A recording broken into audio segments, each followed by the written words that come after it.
What if Monkey D. Luffy never recovered after Marineford? What if Ace's death didn't break his heart, but it broke him completely? Now we all know the story. Ace dies in Luffy's arms, Jinbei drags him away, and Rayleigh gives him the idea to train for 2 years, and Luffy returns with a smile to save the new world. But today we're entering a timeline where the grief doesn't spark hope, it sparks an obsession with absolute undeniable power. This is the timeline where the sun goes out and the Pirate King becomes the monster of the seas. Here is exactly how the One Piece world would fall to a corrupted Joy Boy. So in order to see how Luffy fell this far, we have to go back to the moment where everything changed, that being Marineford. In this timeline, when Jinbei pulls Luffy from the battlefield, Law Submarine barely escapes. But Luffy doesn't wake up screaming for his crew, he wakes up completely silent. His mind has locked away the joy. He realizes that his weakness got his brother killed, and the straw hat is folded up and packed away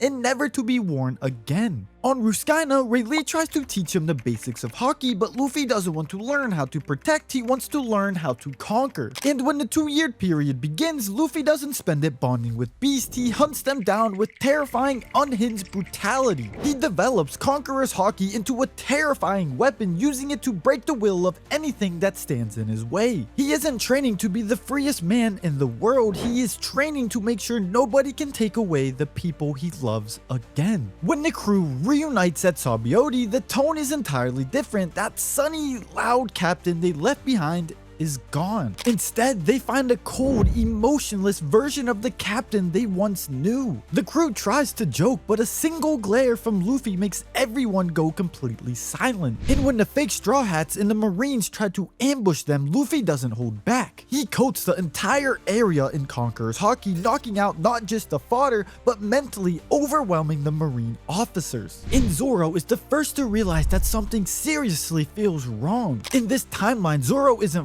following a cheerful captain, he's following an emperor. Nami and Sanji are terrified. The Found family is no longer a democracy, it's a strict, terrifying chain of command. And Luffy looks at his crew and tells them, if you're weak, you die, get stronger, or leave the crew. And nobody laughs, nobody argues, and for the first time since they became a crew, the Thousand Sunny feels cold. That night, nobody celebrates the reunion, no music, no food, no laughter, Nami stays quiet, Sanji smokes in silence, and Usopp can't even look at his captain. They've got Luffy back, but deep down, they know the man standing in front of them isn't the same one they've lost. And as they enter the new world, the future of the Straw Hats is completely rewritten. They don't arrive as liberators, they arrive as conquerors. And in Fishman Island, Luffy doesn't fight Hody Jones to save the people, he takes the island by force, using it as his personal fortress against the Marines and Big Mom. And in Dressrosa, Luffy enters the Colosseum not for a disguise, but to gather elite fighters under his dark fleet. Luffy crushes Doflamingo not to free the citizens, but to claim the Smile Factory and the weapons of the underworld. And when he finally awakens the Hito Hito no Mi model Nika, the scene isn't joyful, it's a nightmare. The reality warping powers of imagination and liberation are twisted by Luffy's broken mindset into an instrument of fear. His enemies aren't turned into harmless cartoons, they are physically crushed, distorted, and broken against the physics of his new form. His laughter echoes across the battlefield, but it's hollow, sounding more like a warning than joy. But the stronger Luffy becomes, the more the crew begins to crack.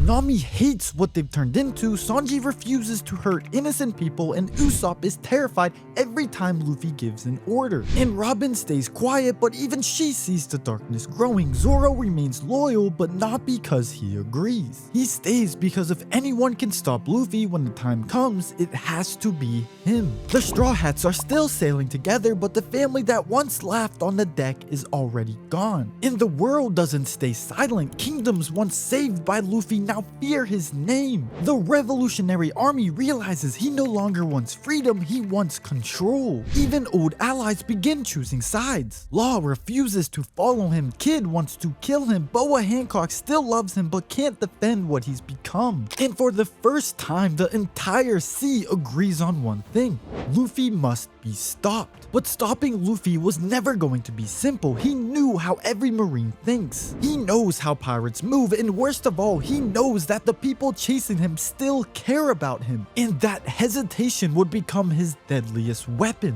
And now, by the time he reaches the climax of the Grand Line, the seas have changed. The Yonko are dismantled, Big Mom and Kaido are dead after years of brutal war, not defeated and spared, but executed to ensure they can never rise again. The world government realizes that this isn't just another pirate, this is a true reincarnation of Joy Boy operating with the cold, unyielding ambition of Rocks D. The Marines are forced into an absolute war. Fleet Admiral Akaino's absolute justice suddenly looks like the lesser evil for the innocent, while Luffy's chaotic rule is viewed as the greatest threat to global existence. But before the war can truly begin, one final promise has to be kept. Zoro steps in front of his captain, knowing the moment he feared has finally arrived. The man who followed Luffy to the ends of the sea now stands as the last wall in his path. Steel clashes with Conqueror's Haki as Zoro gives everything he has to stop the man he once swore to follow. The battlefield goes silent as the two strongest members of the Straw Hats collide. Every slash from Zoro is fueled by the years of loyalty. Every strike from Luffy carries the cold strength he built through pain. This is no longer captain versus crewmate, it's the final battle between the man Luffy became and the family he left behind. And in the end, Zoro falls to one knee, battered and broken but never backing down. And Luffy steps past him without a word, and for the first time, the world's strongest swordsman could only watch his captain walk deeper into the darkness. And that is when Monkey D. Garp arrives, fists clenched, knowing the burden to stop Luffy now belongs to him. And in this final battle at Marijiwa, Monkey D. Garp is forced to raise his fist against his own grandson. With a tear in his eye, Garp confronts the monster they created, but Luffy's eyes, devoid of emotion, simply steps over the fallen Marines, looking up at the celestial dragons with absolute content. And Garp throws everything he has into one final punch, hoping to bring his grandson back. But Luffy doesn't strike back with anger, he strikes back with nothing at all. One final clash shakes Marijiwa, and when the smoke clears, Garp is defeated. Luffy stands alone at the top of the red line, stronger than anyone left